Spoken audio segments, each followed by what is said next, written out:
சிம்பிளா, ஹெல்தியா 4 வகையான பிரேக்ஃபாஸ்ட் இல்ல டின்னர் ரெசிபீஸ் தான் பார்க்க போறோம். எல்லாமே 20 நிமிஷத்துக்குள்ள பண்ணிறலாம். ஆயில் குறைவா நம்ம பண்ணியிருக்கோம். முதல்ல வந்து பார்த்தீங்கன்னா, ரவையிலேயே பொங்கல் பண்ணலாம். ஹோட்டல் ஸ்டைல்ல. 2வது பூரி. நல்லா மொறு மொறுன்னு இருக்கும்.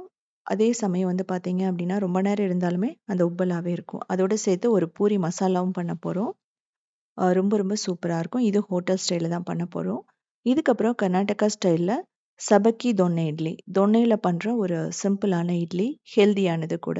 அந்த தொன்னோட ஃப்ளேவரும் இருக்கும். இது சட்னி சாம்பாரோடையும் எடுத்துக்கலாம். இதுக்கப்புறமா கோதுமையில ரொம்ப ரொம்ப சிம்பிளான ஒரு பணியாரம். இது வந்து பார்த்தீங்கன்னா, நைட்டு வரைக்குமே அப்படியே பஞ்சு போலவே இருக்கும். இதுக்கெல்லாம் முதல்ல பார்க்கக்கூடியது வந்து பார்த்தீங்கன்னா, ரவா பொங்கல். அதோடயே சேர்த்து ஒரு தேங்காய் சட்னியும் பண்ண போறோம். நெய் வந்து ரொம்ப குறைவா தான் நம்ம யூஸ் பண்ணியிருக்கோம். எப்படி பண்ணுறதுன்னு பார்க்கலாம். சின்ன டிப்ஸை வந்து ஃபாலோ பண்ணிங்கன்னா பர்ஃபெக்டாக வந்துடும். எப்போவுமே ஒரே மாதிரி ரைஸில் வந்து நம்ம பொங்கல் சாப்பிட்றதுக்கு ரவா அப்படிங்கிறது வந்து பார்த்திங்க அப்படின்னா ரொம்ப ஒரு யூனிக்காகவும் டேஸ்ட்டாகவும் இருக்கும். உங்களுக்கு பார்த்தாவே தெரியும் எந்த அளவுக்கு அப்படியே சாஃப்டாக இருக்குன்ட்டு. நான் கையில் எடுத்து காமிக்கிறேன். ஸோ இது பிகினர்ஸ்லேருந்து பேச்சுலர் வரைக்கும் ஈஸியாக பண்ணுற மாதிரி தான் நான் செஞ்சு காமிச்சிருக்கேன். இதுக்கு 1/4 கப் பாசிப்பருப்பு எடுத்துகிட்டு ஒரு 2 நிமிஷம் நல்லா ரோஸ்ட் பண்ணுங்கள். கிட்டத்தட்ட மீடியம் ஃப்ளேமில் வச்சுட்டு ப்ரௌன் ஆகாத மாதிரி ரோஸ்ட் பண்ணணும். இதை வந்து ஆப்ஷனல் தான், நீங்கள் டைரெக்டாக கூட போட்டு வேக வைக்கலாம். இப்படி ரோஸ்ட் பண்ணதுக்கப்புறமா நம்ம இதை வாஷ் பண்ணி ஆகணும். ஒரு 1.25 கப் ரவை எடுத்துக்கலாம். இதையும் ஒரு நிமிஷம் நல்லா ரோஸ்ட் பண்ணுங்கள். ரொம்ப ரோஸ்ட் பண்ணணும்னு அவசியம் இல்லை. நீங்கள் ரோஸ்ட் பண்ண ரவையாக இருந்தால் நீங்கள் அப்படியே போட்டுடலாம். இதை எடுத்து ஒரு தனியாக ஒரு பிளேட்டில் வச்சுக்கலாம். ரோஸ்ட் பண்ணதுக்கப்புறம் இப்போ வாஷ் பண்ண பாசிப்பருப்பை ப்ரெஷர் குக்கரில் போட்டுட்டு அந்த 1/4 கப்புக்கு ஒரு 2 கப் தண்ணி ஊற்றலாம்.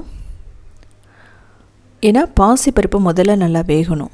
ஓப்பனில் வச்சிங்க அப்படின்னா ரொம்ப லேட் ஆகும். நம்ம மார்னிங் அவ்வளோ நேரம் நம்ம வெயிட் பண்ணி பண்ண முடியாது. ஸோ 4 விசில் விட்டுருங்க. ரொம்ப ஈஸியாக ரெடி ஆகிடும்.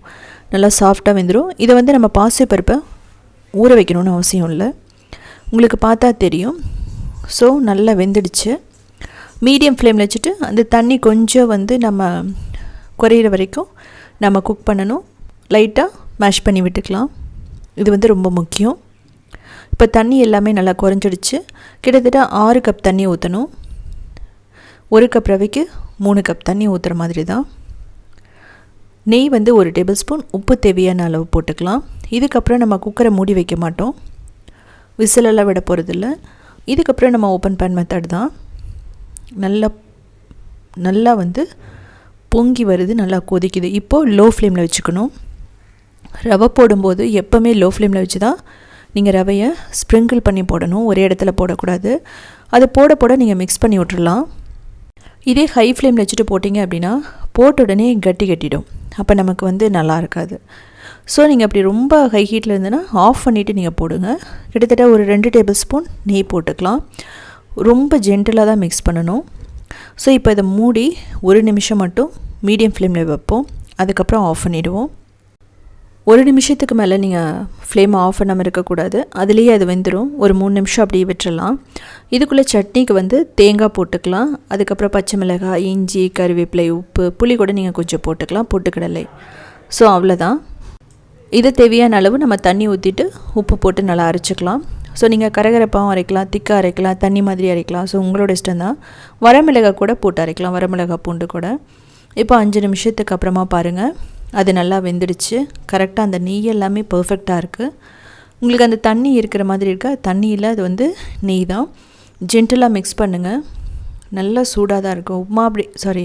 பொங்கல் அப்படிங்கிறது வந்து பார்த்திங்க அப்படின்னா சீக்கிரமாக ஆறாது. உங்களுக்கு எடுத்து போட்டு காட்டுறேன். அப்படியே இந்த வலிக்கு விழுற மாதிரி இருக்கும் அந்த ஸ்பூன்லேருந்து.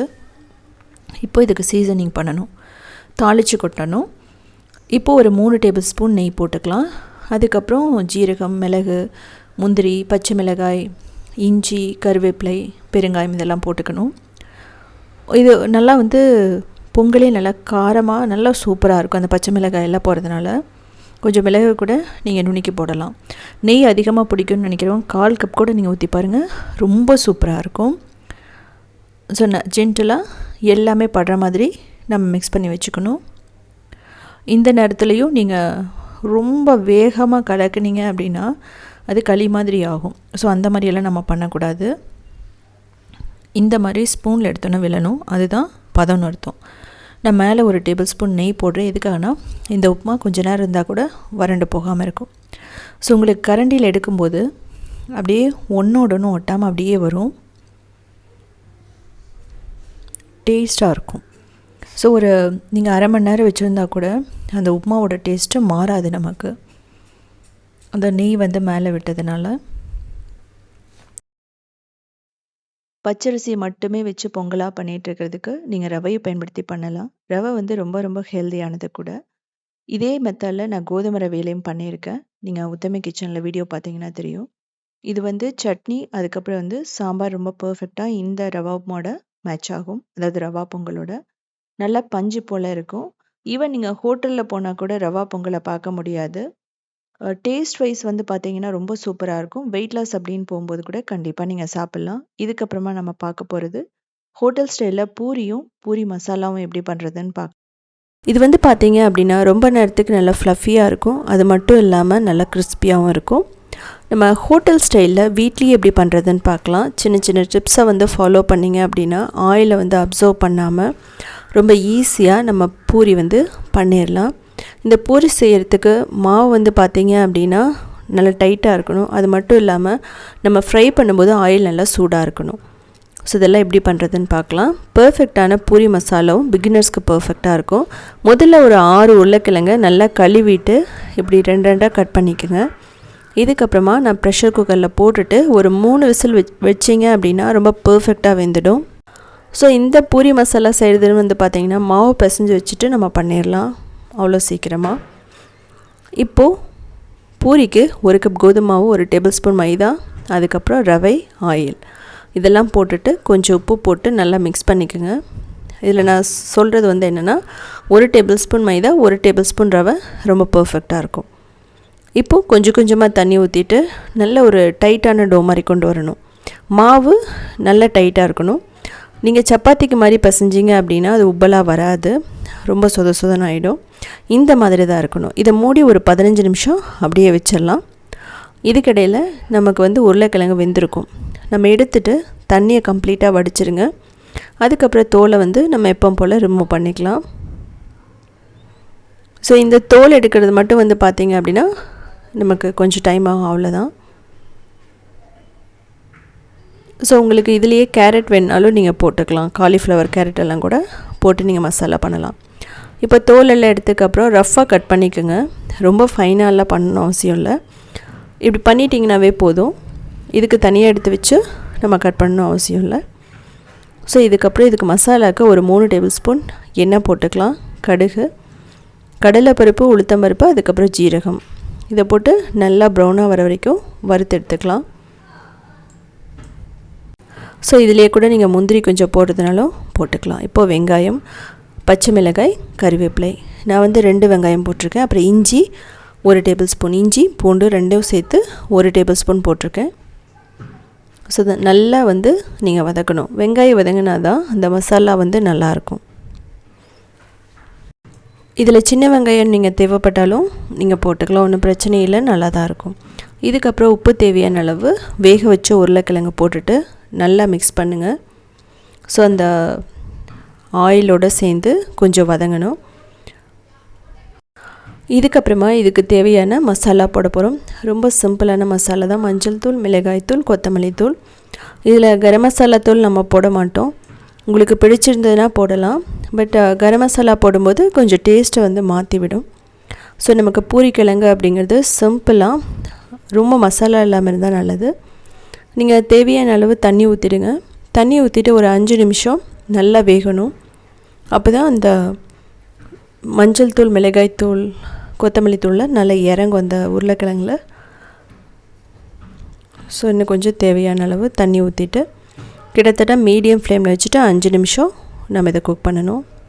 ஸோ இதுலேயே வந்து பார்த்திங்க அப்படின்னா வெங்காயம் வதங்கும் போதே நீங்கள் கேப்சிகம் கூட போட்டுக்கலாம். ஸோ அப்படி போடும்போதே இன்னும் கொஞ்சம் டேஸ்ட் நல்லாயிருக்கும். ஸோ அப்பப்போ நீங்கள் கொஞ்சம் மிக்ஸ் பண்ணி விடணும். ஏன் அப்படின்னா கீழே வந்து அடிப்பிடிச்ச மாதிரி ஸ்மெல் வர ஆரம்பிக்கும். இப்போ கொத்தமல்லி தழை போட்டுக்கலாம். நீங்கள் கடைசியாக கூட போடலாம். இப்போ போடும்போது கொஞ்சம் ஃப்ளேவரும் நல்லாயிருக்கும். ஸோ இது நல்லா ஓரளவுக்கு திக்கானா அதுக்கப்புறமா நம்ம என்ன பண்ணுவோம் அப்படின்னா, ஒரே ஒரு டேபிள் ஸ்பூன் கடலை மாவு மட்டும் கரைச்சி ஊற்றுவோம். அவ்வளோதான், இதனோட ப்ரொசீஜர் வந்து நமக்கு முடிஞ்சிடும். ஒரு டேபிள் ஸ்பூன் கடலை மாவு, நான் சொன்ன மாதிரி கொஞ்சம் மட்டும் தண்ணி ஊற்றிக்குங்க. அதுக்கப்புறம் கட்டி இல்லாமல் நல்லா கலந்துக்கணும். கலந்துட்டு உருளைக்கிழங்கு மசாலாவில் போட்டுட்டு கிட்டத்தட்ட 5 நிமிஷம், ஏன்னா இதுக்கு பச்சை வாசனை போகணும், அவ்வளோதான். ஸோ இந்த டைமில் தேவைப்பட்ட தண்ணி ஊற்றிட்டு மீடியம் ஃப்ளேமில் வச்சுட்டு ஒரு 5 நிமிஷம் விட்டுட்டிங்க அப்படின்னா ரொம்ப ரொம்ப பர்ஃபெக்டான நமக்கு உருளைக்கிழங்கு மசாலா ரெடி. இதுலேயே உங்களுக்கு இன்னும் மசாலா தேவை அப்படிங்கிற பட்சத்தில் நீங்கள் தக்காளி எல்லாம் கூட போட்டு பண்ணலாம். ஸோ இப்போ நம்ம கொத்தமல்லி தழை போட்டோம், அவ்வளோதான், ஆஃப் பண்ணிடலாம். ஸோ ரொம்ப பர்ஃபெக்டான டேஸ்டான நமக்கு உருளைக்கிழங்கு மசாலா ரெடி. ஸோ இதுக்கப்புறமா நமக்கு கோதுமை மாவு நமக்கு ரெடி ஆகிட்டுருக்கு. இது வந்து பார்த்திங்கன்னா 10-15 நிமிஷத்தில் பர்ஃபெக்டாக ரெடி ஆகிடும். முன்னாடி இருந்தோட கொஞ்சம் சாஃப்டாக இருக்கும். ஸோ தேய்க்கிறதுக்கு நல்லாயிருக்கும். சின்ன சின்ன உருளைகளாக பிடிச்சிக்கலாம். நீங்கள் பெரிய பூரி போடுறதுனால ஒன்றும் பிரச்சனையும் இல்லை. நான் வந்து கொஞ்சம் மீடியமாக போடுறேன். இது வந்து நல்லா கிராக்கெல்லாம் இல்லாமல் நீட்டாக உருண்டை பிடிச்சி வச்சுட்டு அதுக்கப்புறம் நம்ம எப்பவும் போல் தேய்ச்சிக்கலாம். இதில் ரொம்ப முக்கியமானது, நம்ம இதுக்கு வந்து ரொம்ப தின்னாக தேய்க்க மாட்டோம். கொஞ்சம் மாவு தூவிட்டு நம்ம என்ன பண்ணுவோம்னா ஓரளவுக்கு திக்காக தேய்ச்சிக்குவோம். அதுக்காக நீங்கள் ரொம்ப திக்காகவும் தேய்க்காதீங்க. ஸோ உங்களுக்கு பார்த்தா தெரியும். ஸோ இந்த அளவுக்கே போதும். இதோடையே கூட நீங்கள் எடுத்துக்கலாம். பர்ஃபெக்டாக நமக்கு ரெடி ஆகிடுச்சு. இல்லைனா இதுக்கே வந்து பூரிக்குனே வந்து அந்த நமக்கு ஒரு மிஷின் இருக்குது. ஜஸ்ட்டு ஒரு ப்ரெஷர் கொடுத்தோம்னாவே அழகாக வந்துடும். நம்ம சப்பாத்தியும் அதிலே தேய்ச்சிக்கலாம். ஸோ பாருங்கள், இந்த மாதிரி இருக்கணும். ஸோ இப்படி இருந்தால் பூரி நல்லா வரும். ஸோ நல்லா சூடான எண்ணெயாக இருக்கணும். பூரி போடும்போது நீங்கள் வந்து லோ ஃப்ளேமில் வைக்கக்கூடாது, மீடியமில் வைக்கக்கூடாது, ஹை ஃப்ளேமில் தான் இருக்கணும். நல்ல எண்ணெய் சூடாக இருக்கும்போது தான் அது நல்லா உப்பி வரும். ஸோ இப்படி போட்டுட்டு மேலே கொஞ்சம் ஆயிலை வந்து ஸ்ப்ரிங்கிள் பண்ணிங்கன்னா நல்லா உப்பிடும். இது கிட்டத்தட்ட நல்லா ப்ரௌன் ஆக வரைக்கும் நீங்கள் விட்டு தான் எடுக்கணும். நீங்கள் ஹை ஃப்ளேமில் போடும்போது ஹை ஃப்ளேமில் வச்சுட்டு கடைசியாக வரும்போது கூட நீங்கள் மீடியம் கொண்டு வந்துடலாம். ஆனால் இந்த காரணத்தை கொண்டு ஃப்ரை பண்ணும்போது லோ மீடியமில் வைக்கக்கூடாது. ஸோ இதுக்கே வந்து மசாலா பூரி வேணும்னா எக்ஸ்ட்ரா மசாலா, மஞ்சள் தூள், மிளகாய் தூள், கரம் மசாலா தூள்லாம் கூட நீங்கள் போட்டுக்கலாம். ஸோ பாருங்கள், எந்த ஒரு வெடிப்பும் இல்லை, எந்த ஒரு ஆயிலையும் அப்சர்வ் பண்ணல. ஸோ இந்த மாதிரி இருக்கிறதுனால இது ரொம்ப நேரத்துக்கு அப்படியே இருக்கும், உப்பலாகவே இருக்கும். ஸோ பாருங்கள் எப்படி இருக்குன்னு சொல்லிவிட்டு. ஸோ இதுக்கு தான் மைதாவும் ரவையும் போடுறது நமக்கு. நீங்கள் சிம்பிளாக கோதுமை மாவுலேயும் பண்ணலாம். கூடிய சீக்கிரமாக அந்த வீடியோவும் நான் போடுறேன். ஸோ அதே மாதிரி எல்லாமே நம்ம தேய்ச்சி நான் ஒரு 3 பூரி போடுறது வந்து நான் காமிச்சிருக்கேன். எப்படின்னு சொல்லிவிட்டு உங்களுக்கு பார்த்தா தெரியும். ஸோ நீங்கள் ரவுண்டாக தான் போடணும்னு இல்லை, நீங்கள் ட்ரையாங்கிளில் போடலாம், இல்லை அப்படின்னா ஓவல் ஷேப்பில் போடலாம். ஸோ குழந்தைகளுக்கு எப்படி பிடிக்குமோ அது மாதிரி போட்டு கொடுக்கலாம். இல்லைன்னா ரொம்ப அந்த மாவை ரொம்ப லாங்காக வந்து தேய்ச்சிட்டு அதுக்கப்புறம் கட் பண்ணி கூட பூரியாக போடலாம். ஸோ உங்களுக்கு பார்த்தீங்கன்னா தெரியும், சைடில் நான் வச்சுருக்கேன் ரொம்ப நேரமாக. நான் வீடியோ எடுத்துகிட்டு இருக்கிறதுனால கொஞ்சம் டைம் ஆகுது. அப்போவும் அந்த பூரி வந்து அப்படியே தான் இருக்குது. நீங்கள் போட்ட உடனே நல்லா உப்பிடிச்சுன்னு எடுத்துட்டிங்க அப்படின்னா அந்த கிறிஸ்பினஸ் இருக்காது. ஸோ நமக்கு அது கொஞ்சம் வேகணும் எண்ணெயில். ஸோ அதனால் நீங்கள் கொஞ்சம் அதை வந்து ஃப்ரையாக விடுங்க. உடனே எடுத்து ப்ரௌன் ஆகிடுச்சின்னு எடுத்துடக்கூடாது. இன்கேஸ் உங்களுக்கு போட்டோன்னா ப்ரௌன் ஆகிற மாதிரி இருந்துச்சு அப்படின்னா மீடியம் ஃப்ளேமில் வச்சுக்கோங்க. கொஞ்சம் அந்த சூடெல்லாம் குறைஞ்சிடும். அதுக்கப்புறம் அடுத்த பூரி போடலாம். ஸோ பர்ஃபெக்டாக ரெடி ஆகிடுச்சு. ஸோ இதே மாதிரி 3வது பூரியும். இதில் ரொம்ப முக்கியமான விஷயம் என்னென்னா, உங்களுக்கு பூரி குழந்தைகளுக்கு க்ரீன் கலரில் வேணும்னா நீங்கள் பாலக்கீரை யூஸ் பண்ணலாம். அதுக்கப்புறம் வந்து பீட்ரூட் யூஸ் பண்ணலாம், நல்லா ரெட்டாக பிங்க் கலரில் இருக்கும். டொமேட்டோ யூஸ் பண்ணலாம். ஈவன் மஞ்சள் தூளெல்லாம் போட்டிங்கன்னா கொஞ்சம் மஞ்சளாகவும் நல்லாயிருக்கும். ஸோ இது மாதிரி கூட நீங்கள் ட்ரை பண்ணி பாருங்கள். ஸோ அவ்வளோதான், நமக்கு எல்லாம் ரெடி ஆகிடுச்சு.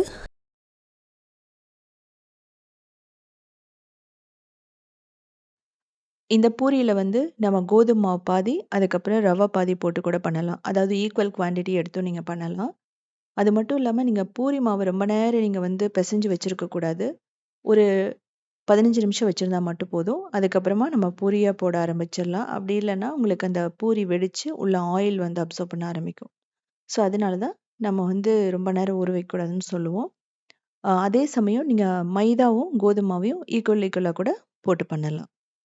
ஸோ இதையுமே நீங்கள் ட்ரை பண்ணி பாருங்கள். இதுக்கப்புறமா நம்ம பார்க்க போகிறது கர்நாடகா ஸ்டைலில் ஒரு சபக்கி தொன்னை இட்லின்னு சொல்லுவோம்.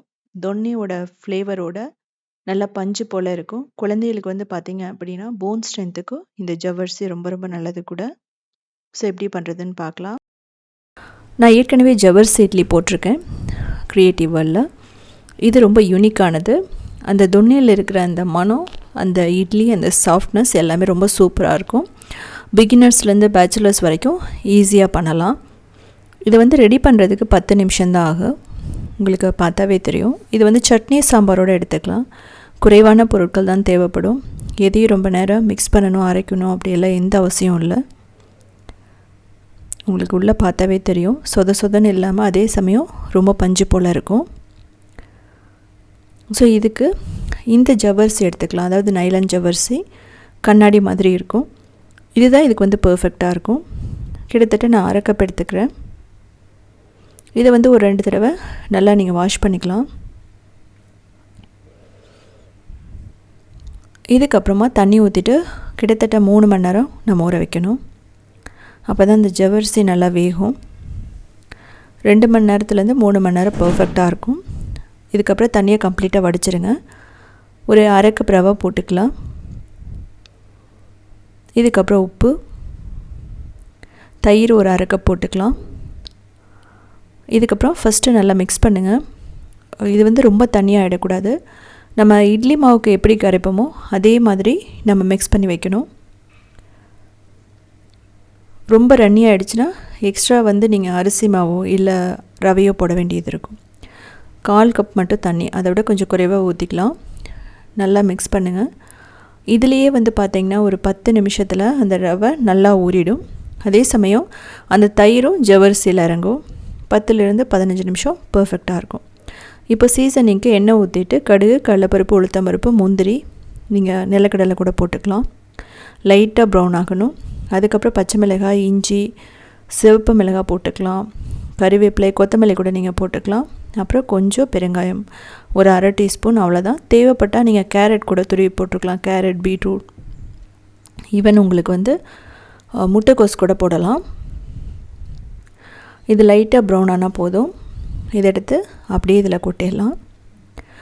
கிட்டத்தட்ட 15 நிமிஷத்துக்கு அப்புறம் பார்த்திங்கன்னா இதே நல்லா உப்பி தான் வரும். இதில் நான் அதை சீசனிங் போட்டுட்டு தாளித்து வச்சதை நான் போட்டுட்டு கொஞ்சம் மட்டும் ஈனம் போடுறேன். ஒரு டீஸ்பூன் இருக்கும்.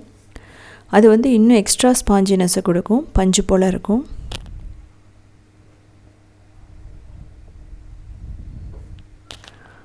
ஈனம் ஒரு டீஸ்பூன் மட்டும் போடுங்க. கொஞ்சம் மட்டும் தண்ணி ஊற்றினீங்கன்னா அது நல்லா ஆக்டிவேட் ஆகும். நல்லா மிக்ஸ் பண்ணிக்கலாம். அப்படி இல்லைன்னா ஒரு 1/4 டீஸ்பூன் பேக்கிங் சோடா போட்டுக்கலாம்.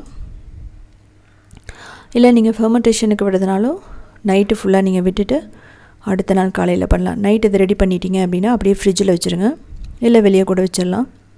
இதுக்கப்புறம் இந்த தொன்னி கிடைக்கும் உங்களுக்கு. நம்ம கோயிலில் பிரசாதம் சாப்பிட்றப்போ தொன்னி கொடுப்பாங்க. அதே மாதிரியே கடைகள்லேயும் கிடைக்கும். இது மாதிரி வாங்கிட்டிங்க அப்படின்னா நம்ம நார்மல் இட்லி இருந்து எல்லா இட்லியுமே இதில் செய்யலாம். ஆயில் வந்து நம்ம க்ரீஸ் பண்ணணும்னு அவசியம் இல்லை. அந்த தொன்னி அந்த இலையில் இருக்கிற ஸ்மெல் ரொம்ப சூப்பராக இருக்கும். நம்மளுக்கு அந்த கோயிலில் இருக்கிற பிரசாதம் மாதிரியே இருக்கும் டேஸ்ட். ஸோ இட்லி பிளேட்டில் வச்சுட்டு கிட்டத்தட்ட 10லேருந்து 15 நிமிஷம் ஸ்டீம் பண்ணால் போதும்.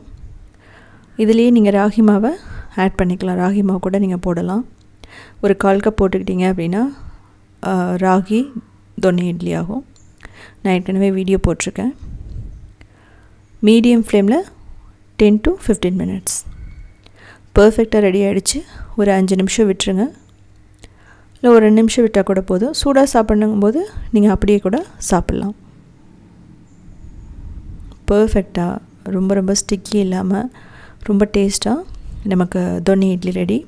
சபக்கி தொன்னி இட்லி, அதாவது ஜவ்வரிசியை கர்நாடகாவில் சபக்கின்னு சொல்கிறாங்க. ஸோ இதை செஞ்சு பார்த்துட்டு கமெண்ட் பண்ணுங்கள். ஸோ நீங்கள் வெயிட் லாஸ் அப்படின்னு போகும்போது கூட கண்டிப்பாக இதை வந்து செஞ்சு சாப்பிட்லாம். இது ஸ்டீம்டு அப்படிங்கிறதுனால ரொம்ப ரொம்ப ஹெல்தியானது கூட. அதே சமயம் வந்து பார்த்தீங்க அப்படின்னா, ஆயில் வந்து நம்ம ரொம்பவே தேவையில்லாத மாதிரி தான் இருக்கும். ஸோ ஃபைனலாக பார்க்க போகிறது வந்து பார்த்தீங்க அப்படின்னா, இன்ஸ்டண்ட்டான ஒரு பிரேக்ஃபாஸ்ட் இல்லை டின்னர்னு சொல்லலாம். சிம்பிளான இன்ஸ்டண்ட்டான கோதுமை பணியாரம் தேங்காய் சட்னி எப்படி பண்ணுறதுன்னு பார்க்கலாம். இது வந்து பார்த்தீங்க அப்படின்னா வெயிட் லாஸ்க்கு ரொம்ப பர்ஃபெக்டாக இருக்கும். அது மட்டும் இல்லாமல் 10 நிமிஷத்தில் ஈஸியாக பண்ணிடலாம். பிகினர்ஸாக இருக்கிறவங்களுக்கு இந்த ரெசிபி ரொம்ப ரொம்ப பர்ஃபெக்டாக இருக்கும். பேச்சுலர்ஸ்க்கும் இது பர்ஃபெக்டாக இருக்கும். ஸோ இது எப்படி பண்ணுறதுன்னு பார்க்கலாம். இதுக்கு 1 கப் கோதுமை மாவு எடுத்துக்கலாம். அதுக்கப்புறம் 1/4 கப் அரிசி மாவு, 1/4 கப் ரவை எடுத்துக்கலாம். இதுக்கப்புறம் தேவையான அளவு உப்பு, 1/4 கப் தயிர், அதுக்கப்புறம் தேவையான அளவு தண்ணி. நல்லா மிக்ஸ் பண்ணிக்கோங்க. இதை வந்து லம்ஸ் இருக்கக்கூடாது, அதாவது கட்டி இல்லாமல் நல்லா மிக்ஸ் பண்ணி எடுத்துக்கணும். இந்த மாவு எந்த அளவுக்கு இருக்கணும் அப்படின்னா, நம்ம இட்லி தோசைக்கு நம்ம கரைக்கிற மாதிரி கரைச்சி எடுத்து வச்சுக்கலாம். ரொம்ப தின்னாகவும் இருக்கக்கூடாது. 20 நிமிஷம் விட்டுறலாம். சீசனிங்க்கு 2 டேபிள் ஸ்பூன் எண்ணெய், கடுகு, கடலைப்பருப்பு, உளுத்தம்பருப்பு, ஜீரகம் கூட நீங்கள் போட்டுக்கலாம். பெருங்காயம் போட்டுட்டு இதை நல்லா ப்ரௌன் ஆகணும். இதுக்கப்புறமா தேவையான அளவு பச்சை மிளகாய், கறிவேப்பிலை, இஞ்சி, வெங்காயம், அதுக்கப்புறம் பொடி பொடியாக துருவன கேரட்டும் உப்பு போட்டு 1 நிமிஷம் மட்டும் லைட்டாக வதக்கினா போதும். இது ரொம்ப வதக்கணும்னு அவசியம் இல்லை. இதில் தண்ணியும் ஊற்றிடாதீங்க. இதுக்கப்புறமா ஒரு 20 நிமிஷத்துக்கு அப்புறமா ஈனோ போட்டுக்கலாம். ஈனோ போட்டுட்டு கொஞ்சம் மட்டும் தண்ணி ஊற்றுனீங்க அப்படின்னா, 1 டேபிள் ஸ்பூன் தண்ணி ஊற்றினா அது நல்லா ஆக்டிவேட் ஆகிடும். நல்லா மிக்ஸ் பண்ணிவிடுங்க. அப்போ தான் நல்லா ஃப்ளஃபியாக உப்பி வரும் பணியாரம். இதுக்கப்புறம் நம்ம வதக்கி வச்சதை போட்டுடலாம். உங்கள்கிட்ட எந்த வெஜிடபிள் இருக்கிறோ போட்டுக்கலாம். அதாவது கேப்சிகம், பீட்ரூட் கூட நம்ம போடலாம். முட்டைக்கோஸ் போடலாம், அதுவுமே நல்லாயிருக்கும். 20 நிமிஷம் விடுறதுனால ரவை நல்லா ஊறிடும். அப்போ தான் டேஸ்ட்டாக இருக்கும். நீங்கள் இன்ஸ்டண்ட்டாக பண்ணால் ரவை ஊறாது. 10 நிமிஷத்துலேருந்து 20 நிமிஷம் அந்த மாவு வச்சுருக்கணும். ஸோ இப்போ நமக்கு ரெடி ஆகிடுச்சு. நல்லா இரும்பு பணியாரம் கல் எடுத்துகிட்டு ஒரே 1 டீஸ்பூன் மட்டும் ஆயில் ஊற்றிக்கலாம். அதுக்கப்புறம் எப்பவும் போல் நம்ம பணியாரம் ஊற்றி மூடி வச்சு 3 நிமிஷம் நல்லா குக் பண்ணிங்க அப்படின்னா, லோ மீடியம் ஃப்ளேமில் வச்சு பாருங்கள். ரொம்ப ஹை ஃப்ளேமில் வச்சாலும் கீழே கருகின மாதிரி ஆகிடும், உள்ளே வேகாது. வச்சுட்டு 3 நிமிஷம் நம்ம மூடி வச்சு குக் பண்ணோம் அப்படின்னா பர்ஃபெக்டாக ரெடி ஆகிடும். அதுக்கப்புறம் நம்ம அதை திருப்பி போட்டுட்டு திரும்ப வந்து இன்னொரு சைடும் நம்ம இதை நல்லா கிறிஸ்பியாக வரைக்கும் நம்ம வேக வைக்கணும். இதுக்குள்ளே சட்னி அரைச்சிடலாம்.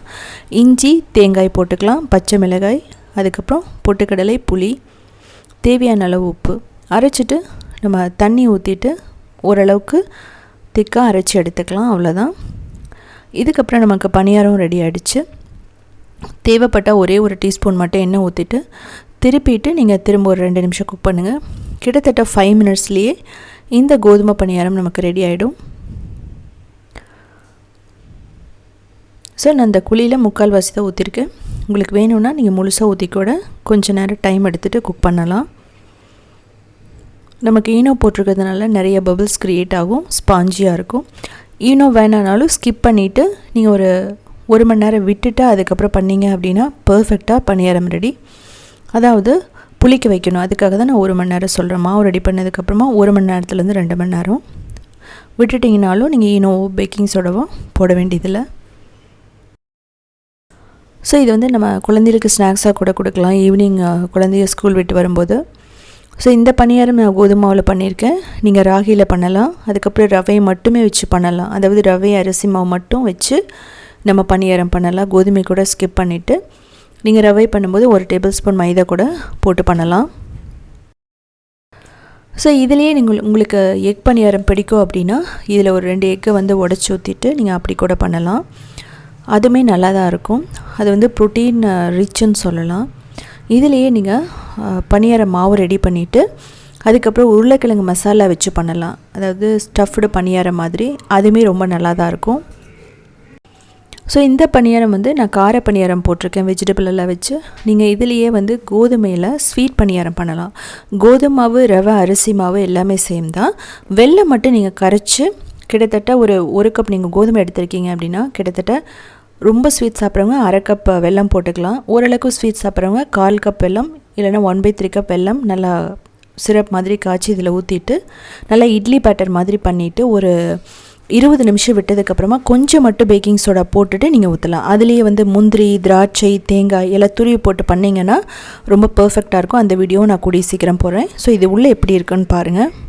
ஸோ இதே மாதிரி நிறைய ரெசிபீஸ் வேணும்னா நீங்கள் உத்தமி கிச்சனை ஃபாலோ பண்ணலாம். அது மட்டும் இல்லாமல் சவுத் இந்தியன் ஃபுட்ஸ்.inங்கிற வெப்சைட்டையும் ரன் பண்ணிகிட்ருக்கோம். அதுலேயும் நிறைய ரெசிபீஸ்